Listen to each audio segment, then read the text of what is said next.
The rain fell hard that evening. Wind howled through the empty streets and people stayed inside their homes. Only a few cars passed on the old highway, their lights flashing through the heavy mist. Daren drove alone, his hands tight on the wheel. He had just finished his night shift at the factory and was tired. The heater in his car was broken. Cold air blew through a cracked window, making him shiver. But that wasn't what made him feel uneasy. Something was wrong. As he drove near the old billboard by the side of the road, his eyes caught something strange. It wasn't the board. It was something tied to the metal frame under it. At first he thought it was just a large bag or maybe a blanket stuck there, but then lightning flashed across the sky, and he saw it. It was a girl, not human. She was small, skinny, and curled up like a doll. Her skin was a soft, pale blue with patterns like faded paint. Her hands were tied above her head with thick wire, her ankles too. Her long silver hair was messy, sticking to her wet face. A wooden sign hung from her neck. It was wet but still readable. On sale, do not touch. Daren slammed the brakes. His car skidded a little before stopping. For a few seconds, he didn't move. His heart was beating fast. Was this real? Was she alive? He stepped out of the car, rain soaking his clothes instantly. Cold water ran into his shoes. But he didn't care. He walked closer, slowly. The billboard's lights were broken, so he turned on his phone's flashlight. Her eyes blinked. She was alive. She looked at him not with fear, not with hope, but something else. As if she didn't expect anything. As if she had already accepted whatever came next. Her lips moved, but no sound came out. Daren felt something burn inside his chest. He looked around. No one else was there. Just the road, the dark fields, and the cold rain. Hang on, he whispered more to himself than to her. He pulled out his small knife and started cutting the wires. They were sharp and tight. The girl flinched but didn't fight him. Her wrists were bruised, her ankles cut. Her clothes were thin and torn, hardly enough for a child, let alone someone tied out in a storm. "Who did this to you?" he asked, softly. She didn't answer. She just watched him as if confused why he was helping. The last wire snapped. Her body fell forward, weak and cold. Daren caught her in his arms. She weighed so little. He carried her back to the car and placed her gently on the seat. She curled up into a ball and hugged his jacket as he wrapped it around her. She didn't speak, but she didn't resist either. Daren sat in the driver's seat, soaked, shaking. His hands trembled on the steering wheel. What now? Should he call the police? Would they even care? He looked at her again. Her eyes were closed now. Her fingers gripped his jacket tightly, like it was the only warm thing she had in the universe. No, he couldn't leave her, not after what he saw. He started the engine. The car moved back onto the road, headlights slicing through the rain, but a shadow moved behind the billboard. Someone was watching. A figure in a long, dark coat, face hidden under a hood. The man raised a small device and spoke into it. "She's gone, someone took her," a cold voice replied from the other side. "Follow. The buyer might become a problem." Daren didn't know he had just stepped into something dangerous. All he knew was this. A girl had been left like garbage under a billboard, and he was the only one who had stopped. Daren didn't sleep that night. He placed the alien girl, still weak and silent, on his old couch and covered her with a thick blanket. She didn't speak, just curled up like a frightened animal. Her eyes stayed open, watching the room, watching him. He warmed up some soup, but she didn't eat. He tried offering her water, and she drank only a little before coughing weakly. Her skin looked dry and cracked in places, as if she hadn't seen comfort or food in days. He sat nearby, rubbing his forehead. What now? This wasn't just a runaway or some lost creature. Someone had tied her up like merchandise. That sign wasn't a joke. It meant something dark, something serious, and Daren had taken her. He glanced out the window. Rain still tapped softly against the glass.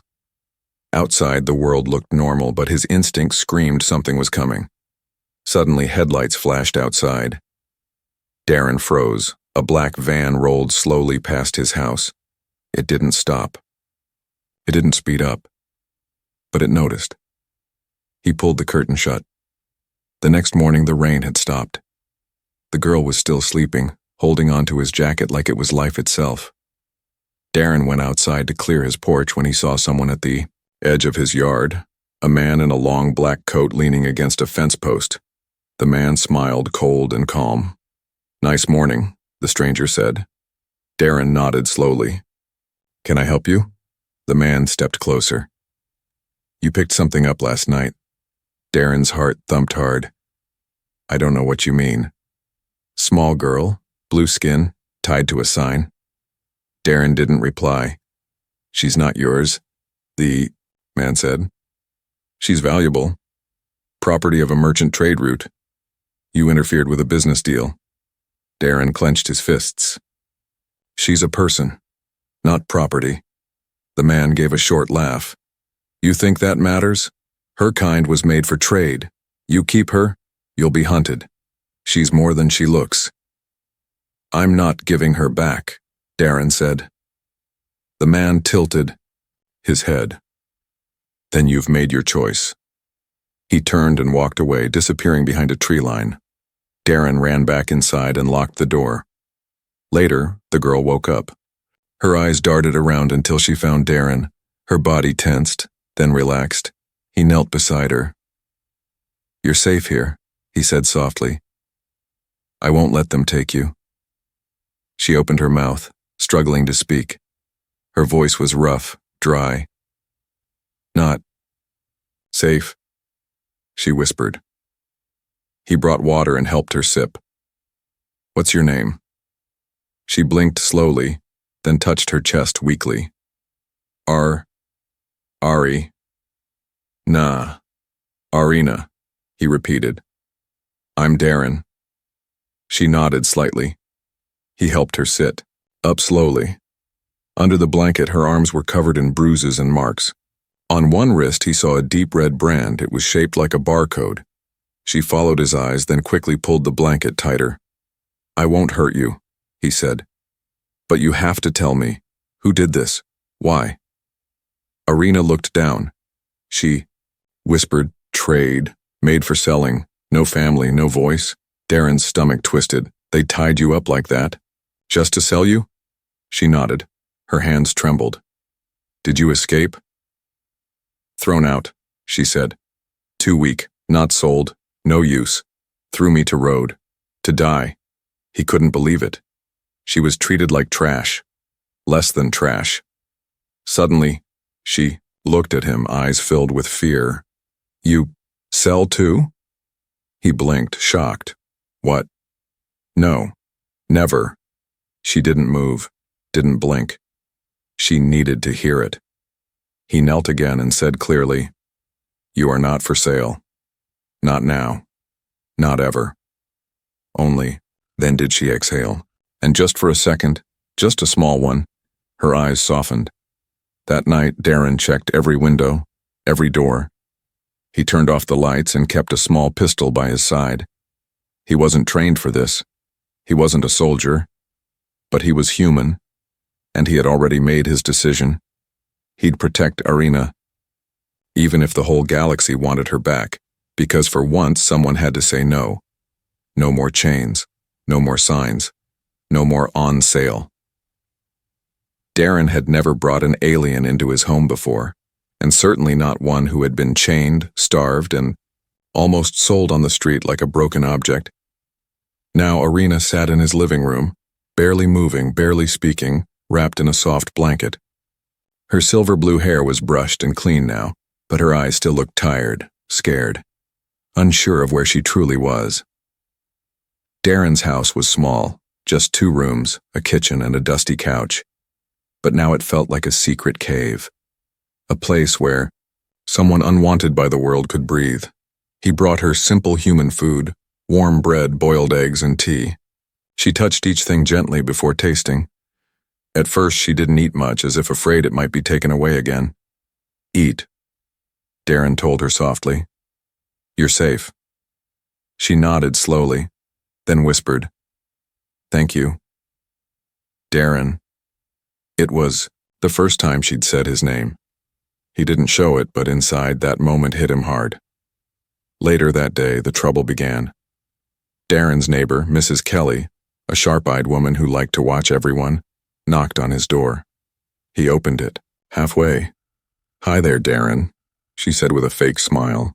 "Saw a strange shadow in your window. Everything okay?" He forced a smile. "Yeah, just a cousin from out of town. She's shy." Mrs. Kelly squinted.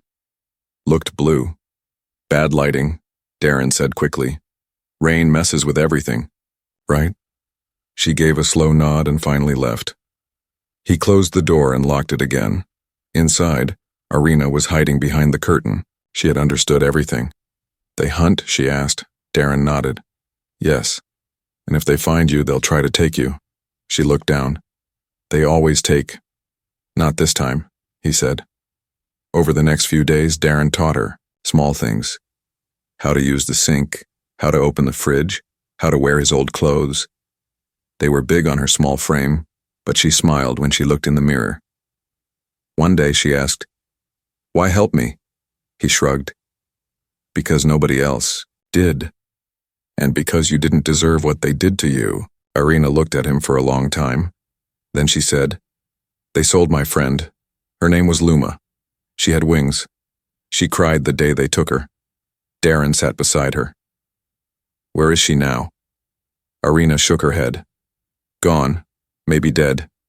Maybe chained." The room fell silent until Irina whispered something strange. "They say humans buy too." Daren's jaw tightened. "Some do, but I'm not like them." "I believe you," she said. It was the first time her voice didn't shake. That night she woke up screaming. Daren ran in, flashlight in hand. Irina was sitting up, sweating, eyes wild. "Chains," she gasped. "Back. I was back." He sat down beside her and let her hold his arm tightly. "It's just a dream," he said. But she shook her head. "No, it was memory." The next morning, something new happened. As Daren walked to check his mailbox, he found a package waiting at his doorstep. No return name, just his address. He opened it on the porch. Inside was a single black card with silver writing. It read, "Return the merchandise. You have 3 days." His hands went cold. He ran back inside and locked the door. Irina saw his face and stood up. "What is it?" she asked. "Trouble," he said. "Someone knows where we are." "Then I should go." "No," Daren snapped. "That's what they want. For you to give up." Irina's eyes filled with tears. "They always win." He shook his head. "Not this time. Not if I can stop it." That night, Irina stood outside for the first time. She looked up at the stars. Daren joined her. "What are you thinking?" he asked. She looked at him and said something he didn't expect. "If you sell me, I won't scream. I won't run. I understand now." He stared at her, heart breaking. "Irina, I would burn this whole place down before I ever let someone take you again." She blinked fast. "Why?" "Because," he said, voice low, "you're not merchandise. You're someone who deserves peace." For the first time, Irina smiled, and in that moment Daren knew. He wasn't just hiding her anymore. He was protecting family. Daren had questions. Too many. But Irina always gave quiet answers. Or none at all. He didn't want to push her, but he had to know the truth. Who were the people after her? Why was she treated like a broken machine? And most of all, what was she? He could see it. Now she wasn't just any alien girl. Her body healed fast, her skin glowed faintly in the dark, and her eyes, when she was afraid, changed color like soft fire.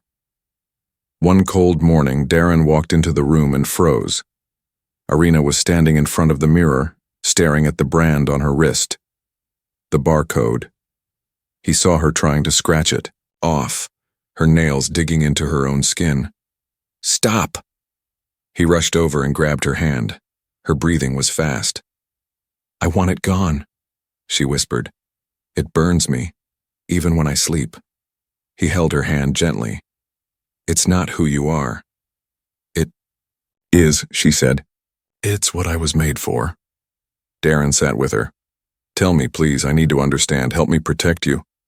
She looked into his eyes, and this time she spoke. "I was made in a tank," she said. "Not born. They call us bioluma. Half being, half light.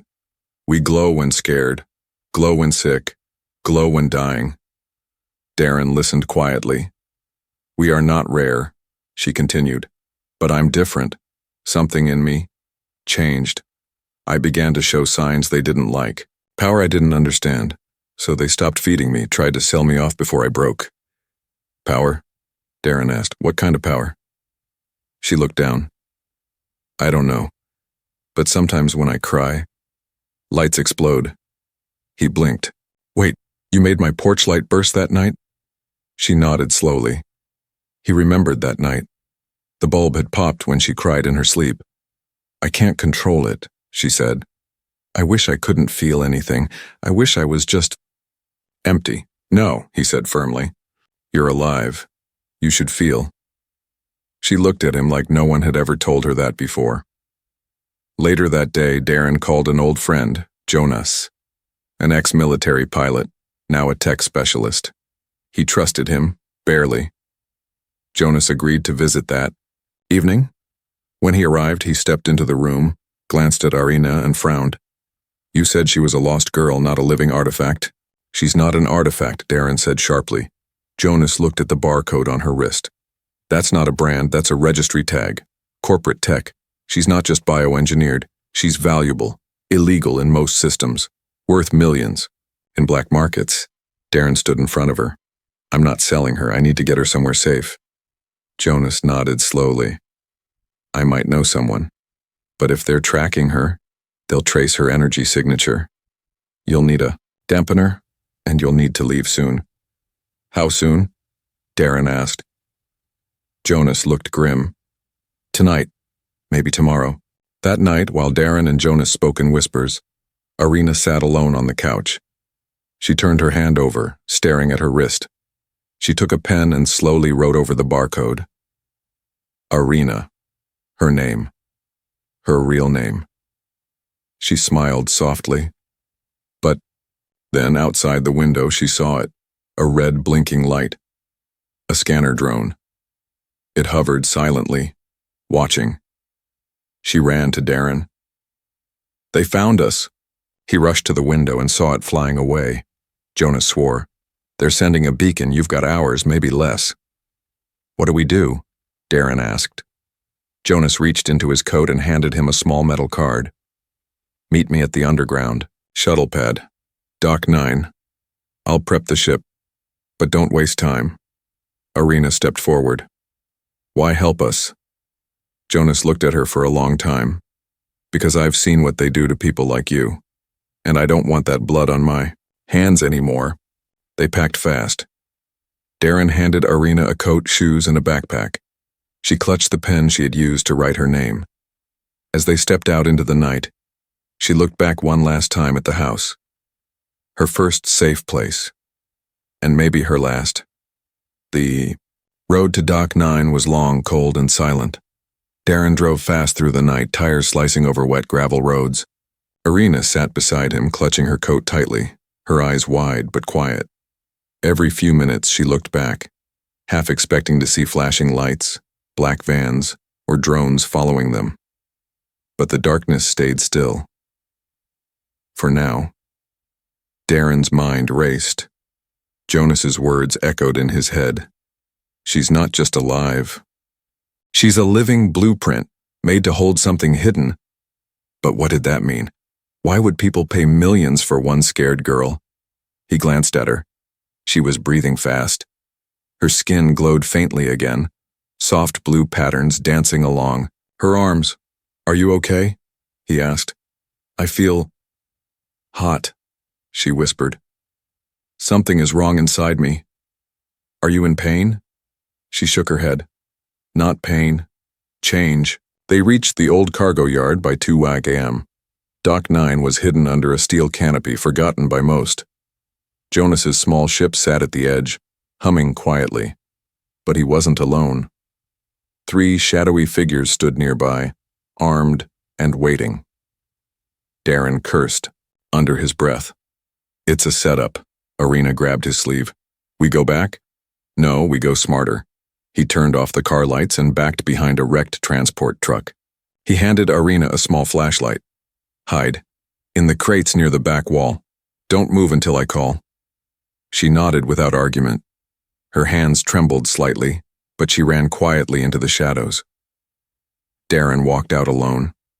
Jonas noticed him and stepped forward. "You came late." "Didn't know we were bringing guests," Daren said coldly, eyeing the armed men. "They came after I called you," Jonas said quietly. "Offered me credits to help return an escaped asset. I stalled them, that's all I could do." "Where's the ship?" Daren asked. "Locked. Needs Arena's energy signature to open." Daren blinked. "What?" Jonas sighed. "Her body. It's a key. That's what they built her for."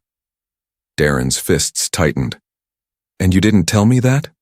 Jonas whispered. "I didn't know until now, but listen.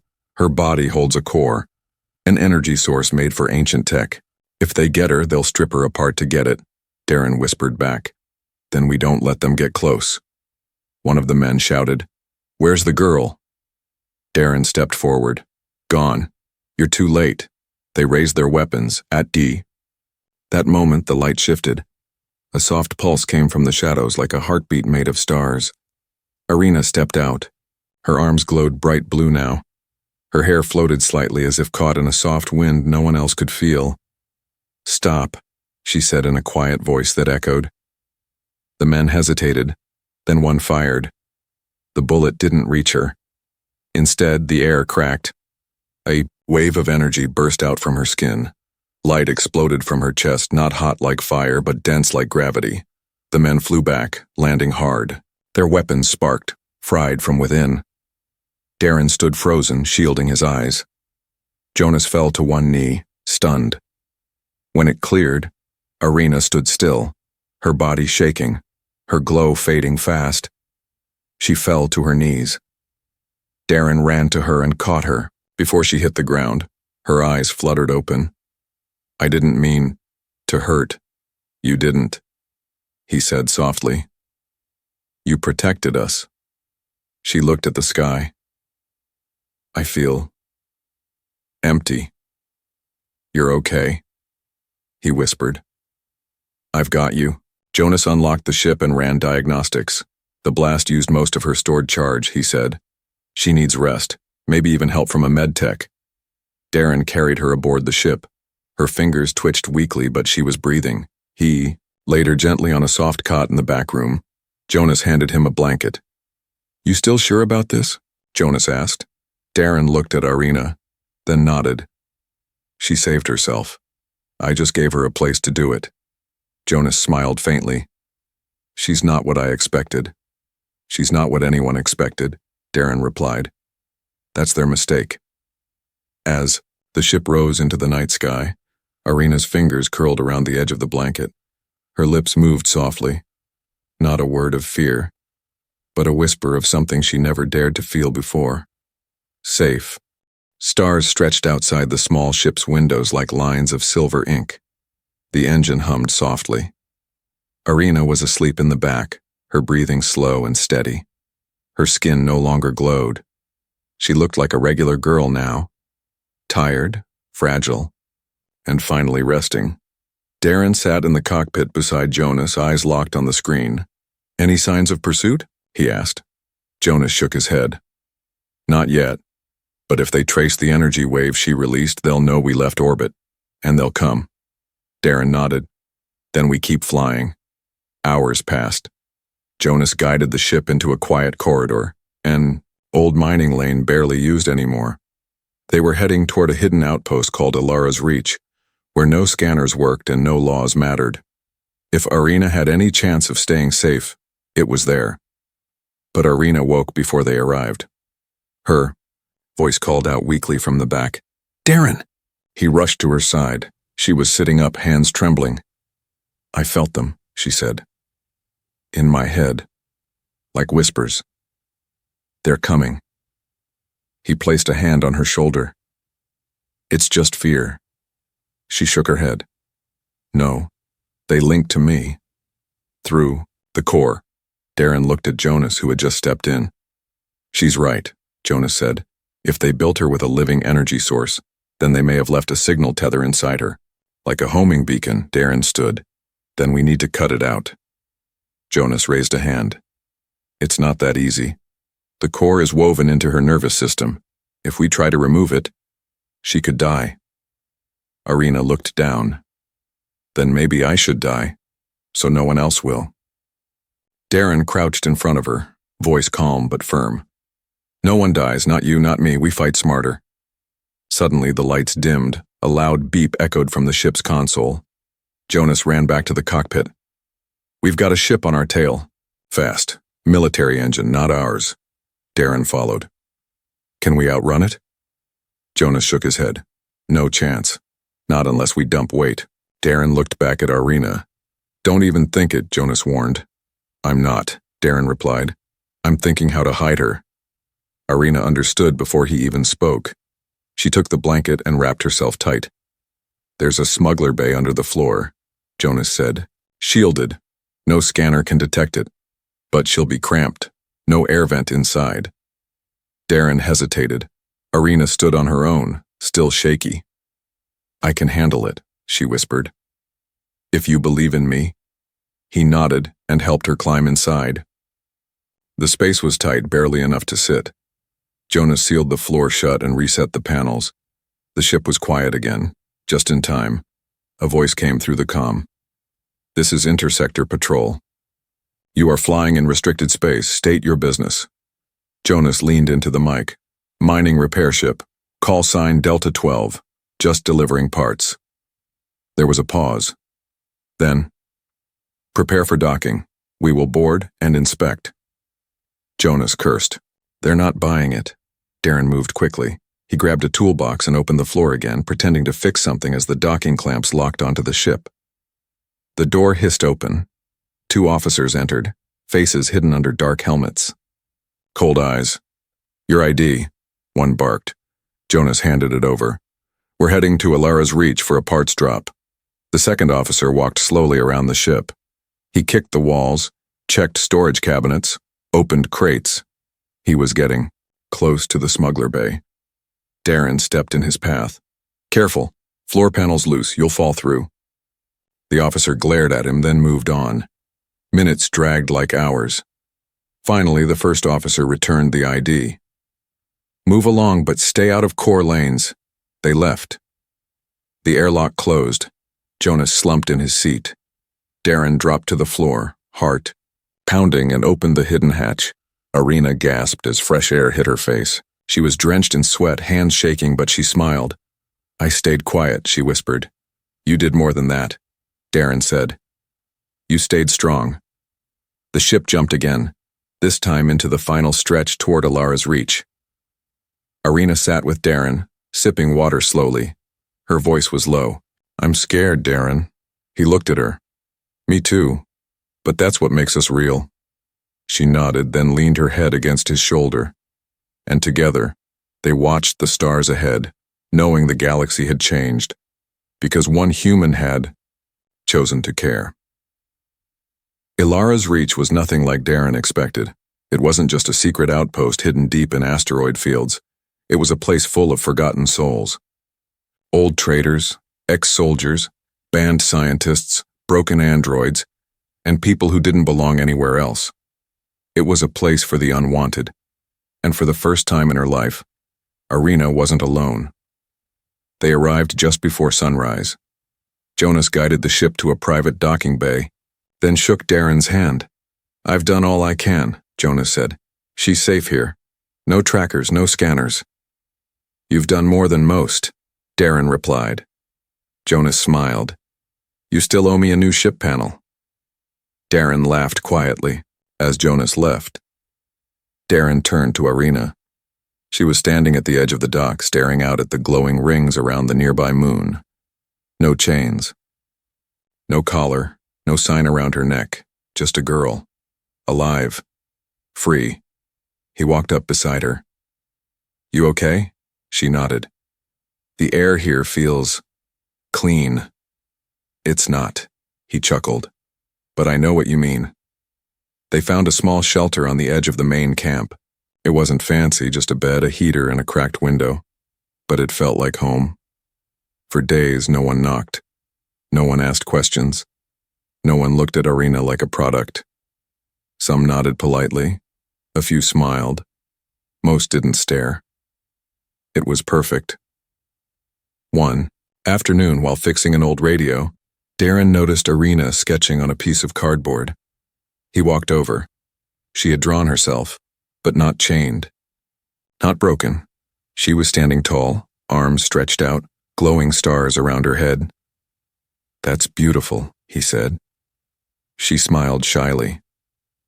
"It's how I want to feel." "You already do," he said. She paused, then asked, "Do you think I'll ever be normal?" Daren sat beside her. "What's normal?